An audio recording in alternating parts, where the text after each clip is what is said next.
Hi friends, welcome back to ये channel. और आज की इस वीडियो में हम आपके लिए लाए हैं कुछ और बहुत ही यूज़फुल किचन टिप्स जो मेरी तरह आपको भी ज़रूर यूज़फुल होंगे। तो चलिए बढ़ते हैं हमारे आज के पहले किचन टिप की ओर, जो है नींबू को लेकर। गर्मियों के इस सीज़न में नींबू तो रोज़ काम में आता ही है। कई बार सिर्फ आधे ही नींबू के पीस का यूज़ हम करते हैं और आधा बचा हुआ नींबू हम ऐसे ही रख देते हैं। इसे हम फ्रिज में तो रख देते हैं, लेकिन फ्रिज में रखा हुआ नींबू भी कई बार सूख जाता है। तो ये सूखे नहीं, ऐसे ही फ्रेश बना रहे, इसके लिए इसे रखने से पहले आप इस तरीके से क्लीन रैप पेपर या फिर आपके पास सिल्वर फॉइल पेपर है तो उसमें रैप करके फिर आप इस बचे हुए नींबू के पीस को फ्रिज में रखें।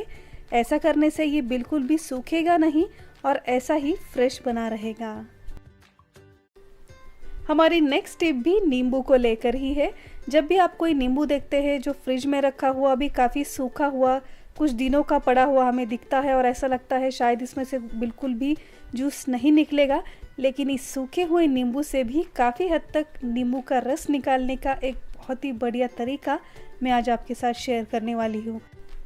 वैसे तो हम कई बार हॉरिजॉन्टली नींबू को हमेशा कट करते हैं, लेकिन अब हमें कट करना है वर्टिकली इस नींबू को कुछ इस तरीके से, और इसके बाद फिर से इसी तरीके से वर्टिकली ही इस नींबू के हमें 4 पीस कर लेने हैं। अब इस नींबू के ऊपर आपको ये वाइट लाइन भी दिखाई देगी, तो इसे भी आप नाइफ की हेल्प से रिमूव कर ले।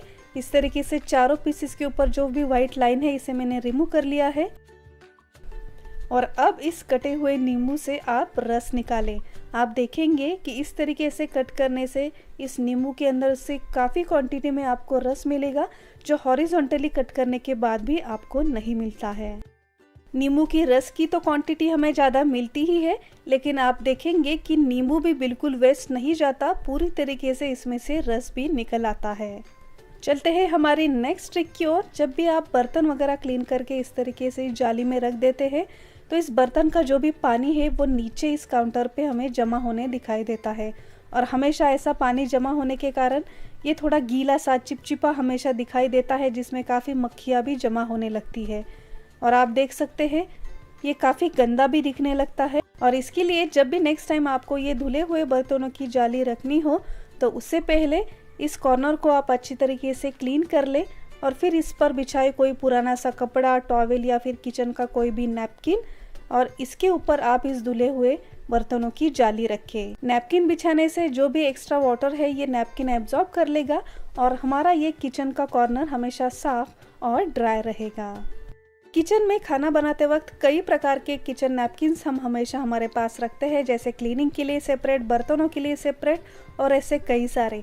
लेकिन ये किचन नैपकिन्स अगर प्रॉपर तरीके से ऑर्गेनाइज ना करके रखे तो आप देख सकते हैं कई बार काउंटर पे, कई बार तो किसी फ्रिज के हैंडल पे, कई बार चेयर पे ये पड़े हुए हमें दिखाई देते हैं। इसके लिए किचन में हमेशा इन किचन नैपकिन्स को आप प्रॉपर तरीके से ऑर्गेनाइज करके रखें, जैसे कि ये ऑर्गेनाइज़र जिसमें कई प्रकार के किचन नैपकिन्स आप एक ही ऑर्गेनाइज़र पर होल्ड करके रख सकते हो। इस तरीके के ऑर्गेनाइज़र का यूज़ करके आप नैपकिन्स को अच्छी तरीके से ऑर्गेनाइज करके रख सकते हो, जिससे आपका किचन भी बिल्कुल मैसी नहीं लगेगा। और किचन के लिए जो भी नैपकिन्स आप चूज़ कर रहे हो वो हमेशा डार्क रंग के ही चूज़ करें, और इन नैपकिन्स को रोज़ के रोज़ ज़रूर बदलें और इन्हें गर्म पानी से रोज़ साफ़ ज़रूर करें। इससे इसमें बिल्कुल भी स्मेल वगैरह नहीं आता और ये नैपकिन्स भी बहुत ही बढ़िया क्लीन होते हैं। हम सबके घरों में कुछ इंडोर प्लांट्स तो होते ही है, जैसे घर में रोज़ धूल वगैरह आती है और घर में हम रोज़ के रोज़ डस्टिंग तो करते ही हैं, ऐसे ही इन इंडोर प्लांट्स की डस्टिंग करना भी उतना ही ज़रूरी होता है। जैसे हम इन प्लांट को डेली पानी तो देते ही है, लेकिन इन प्लांट्स की क्लीनिंग और डस्टिंग करना भी उतना ही ज़रूरी है, नहीं तो कुछ इस तरीके से छोटे छोटे इंसेक्ट्स इन प्लांट पर जमा होने लगते हैं। यही इंसेक्ट हमारे पूरे घर में भी फैल सकते हैं और कई सारी बीमारियां भी ला सकते हैं। इसके लिए एटलीस्ट वीक में 3 बार आप इन प्लांट्स को क्लीन रखें। इसकी जो भी पत्तियां वगैरह है इसे आप पानी से या फिर गीले कपड़े से अच्छी तरीके से पोंछ लें। तो यहाँ पे मैंने एक स्प्रे बॉटल में थोड़ा सा पानी ले लिया है और इसी पानी से और साफ़ नैपकिन से इन पत्तों को मैं क्लीन करूँगी। इससे होता यह है कि इसके ऊपर जो भी इंसेक्ट वगैरह है, धूल वगैरह होती है, वो रिमूव हो जाती है और ये पत्ते भी फ्रेश हमें दिखाई देते हैं। तो एटलीस्ट वीक में 3 बार इस तरीके से आप इस प्लांट्स की केयर ज़रूर करें। हमारी नेक्स्ट टिप के लिए हमें चाहिए कोई एक कंघी और घर में पड़ा कोई पुराना सा सॉक्स जो अभी आप बिल्कुल भी यूज़ नहीं कर रहे हो। थोड़ा बहुत डैमेज हुआ भी सॉक्स आप यहाँ पर ले सकते हो।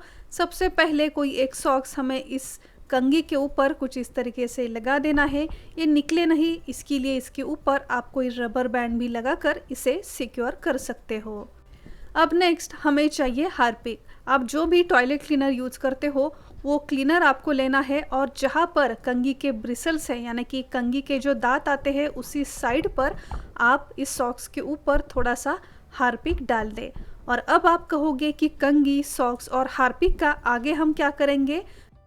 तो डेली घर में झाड़ू पोछा लगाने के बाद भी आपने हमेशा देखा होगा कि हमारे घर में जितनी भी फर्श होती है उसके कॉर्नर्स पर या फिर बीच की लाइन में काफ़ी कालापन आ जाता है जो डेली क्लीनिंग में साफ नहीं होता। तो फर्श के ऐसे ही कॉर्नर्स या फिर बीच में जो लाइन होती है जो काफ़ी काली हो चुकी होती है, तो इन लाइंस को क्लीन करने के लिए हमने अभी जो पुराना सॉक्स कंघी पर लगा दिया था और उसके ऊपर हमने थोड़ा सा हार्पिक डाला था, तो उसी ब्रिसल्स वाले साइड से इस कॉर्नर्स को और बीच की लाइंस को कुछ ही सेकेंड्स के लिए हम रगड़ देंगे। तो आप देखेंगे इस ब्रिसल्स के कारण और इस पुराने सॉक्स के कारण बहुत ही बढ़िया फर्श के सभी कॉर्नर्स और बीच की जो भी लाइन होती है आसानी से साफ़ हो जाती है। तो यहाँ पर आप खुद डिफरेंस नोटिस कर सकते हो कि इस फर्श की जस्ट एक ही साइड में हमने क्लीन करके रखा था, एक साइड ऐसे ही काली बची हुई है। तो सिर्फ इस पुराने सॉक्स और कंघी की हेल्प से ये क्लीन करना हमें पॉसिबल हो गया है।